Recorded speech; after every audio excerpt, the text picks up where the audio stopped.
Chapter 11.111111 The Brave, still written by Ben in black ink.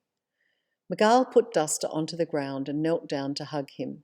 Then he looked at his 4 friends who'd gathered next to him. "You think it's me," said Migal in a quiet voice, "but it's you 4 who are the best.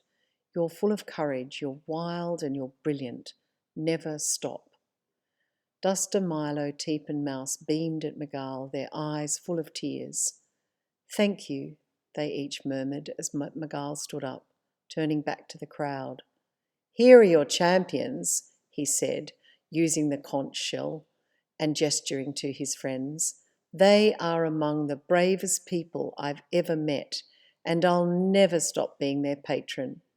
The crowd cheered and clapped as Duster, Milo, Teep and Mouse bowed low in their chairs. "It wasn't not being able to walk," said Migal, looking at Minnow, "or being in a wheelchair, or anything like that. The worst part of the last 1,000 years was feeling so angry that an evil exists out there somewhere in this universe that could accept, that even enjoyed, being able to make a boy blind and then being able to burden him with so much cruelty, truckload after truckload of the stuff, and that the same evil would be willing to put another boy into a wheelchair for over 1,000 years so that the first boy could be set free. How can that sort of evil exist? That was the worst of it, realizing that evil like that can exist in this universe. "But you offered to go into the wheelchair," said Frank.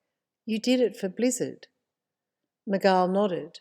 "I did," he said, "and it's important to help people, especially your friends and your family and others too. But I was only 10 years old. It was the day before my 11th birthday, and I made that decision in a split second. I had to, because if I hadn't, a cruel man would have harmed my friend forever. And we now know that he probably would have killed him." Frank looked sad. "So wrong," he said. "So you didn't mind being in a wheelchair?" I asked. "It's not terrible to be in a wheelchair," said Migal, looking back at his 4 friends in their sparkling chariots. "I know many who are in wheelchairs, and they're champions, all of them. I've been proud to call thousands of them my friends over the centuries." I nodded and asked, "But still, something must have been hard about it." "Not being able to forgive," said Migal. "Wanting to kill Thievel. That was the worst thing.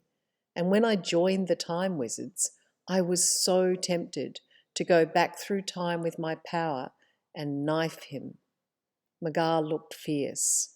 Skye leaned over to talk into the conch shell.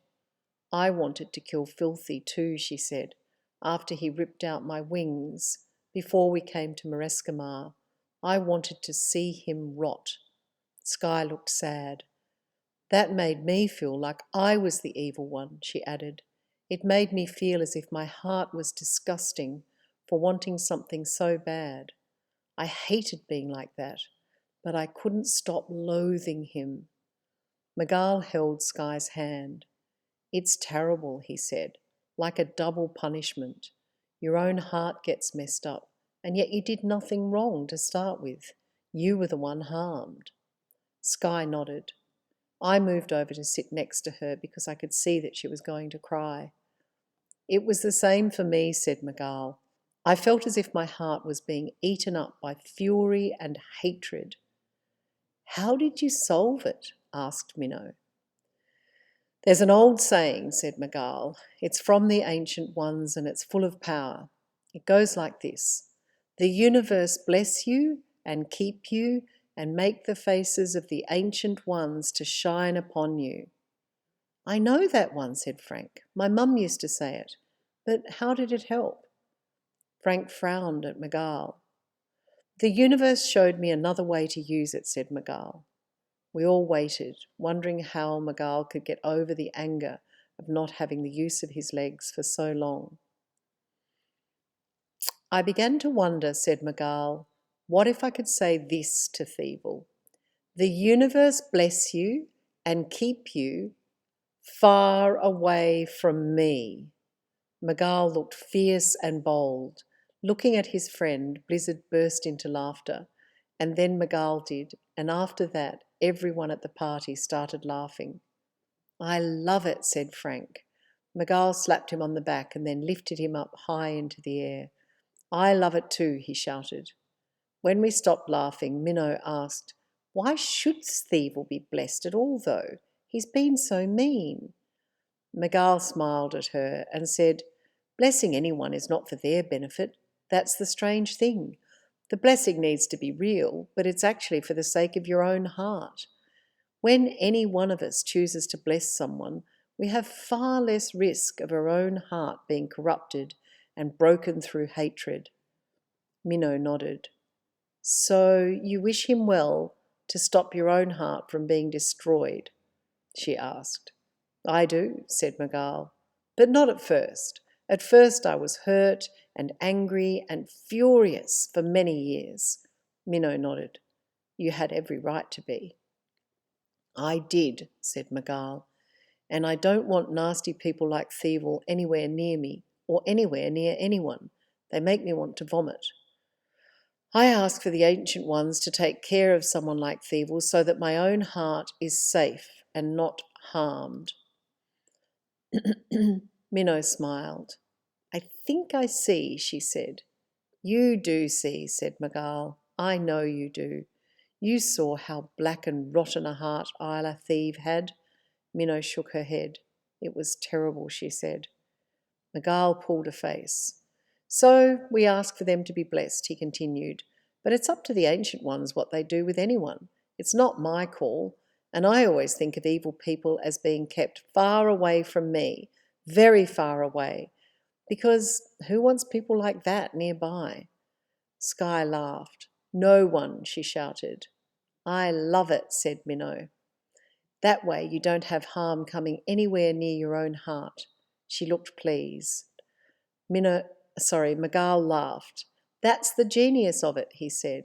If I spend all my time wishing for awful things to happen to bad people, I'm the one who ends up full of anger and hate. So instead of that, I picture them trapped behind a big ocean wave, far away from me. Perfect, said Sky. Migal added, if they try and swim towards me, I see the ocean wave washing them back into their own life. And you don't think that's mean? Asked Frank.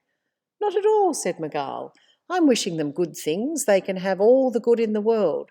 I just don't want them or their heart anywhere near me, even if their heart has been healed 1,000 times over. Frank nodded. Better safe than sorry, he said. They can live their best possible life far away from you. Exactly, said Migal, and then he stood up.